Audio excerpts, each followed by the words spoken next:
అయ్యా రామానాయుడు గారు, మమ్మల్ని క్షమించండి. మిమ్మల్ని మీరంటే మాకు అభిమానం. మాకు ఇల్లు వాకిలి లేదు. మేము చంద్రబాబు నాయుడు గెలుచుకున్నాము. కాదంటే మాకు ఉండేదానికి లేదు. మేము దీంట్లో ఉన్నాం. ఇది బాడుగు తీసుకుని.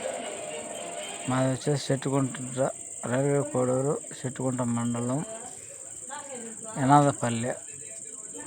మేము చాలా మంది ఇక్కడ, నేను ఒక్కడనే కాదు, మేము చాలా మంది ఇదిగా ఉన్నాము. రామానాయుడు గారు మీరేమో సౌకర్యాలు అన్నీ చేస్తున్నారు. మాకు కాదంటే మాకు ఏది కూడా మాకు చేయలేదు. కోడూరు ఎమ్మెల్యే కాదు, రైల్వే కోడూరు ఎమ్మెల్యే కాదు, ఎవరు కూడా మాకు దగ్గరకు వచ్చి మమ్మల్ని చూసిన వాళ్ళు కాదు, చేసిన వాళ్ళు కాదు. కాదంటే ఓట్ల కోసం మాత్రం ఖచ్చితంగా వస్తారు, ఓట్లు వేసుకుంటారు. మాకు రోడ్లు లేవు, మాకు ఇల్లు వాకిలు లేవు. మాకు ఏదన్నా ఇల్లు వాకిలు కట్టించి ఏదైనా చేయండి సార్.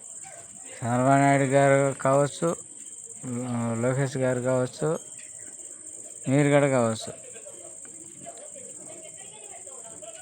సార్ మమ్మల్ని ఒక తూరి వాళ్ళతో పని లేదు సార్. మీరు ఒక తూరి మా గ్రామానికి రండి, మమ్మల్ని చూడండి. ఏంది ఇది గ్రామం ఎట్టున్నది అది ఒక తూరి గమనించి మమ్మల్ని తూరి చూడండి సార్. మేము చాలా పేదవాళ్ళం సార్. మా ఇల్లు వాకిలి ఇదే.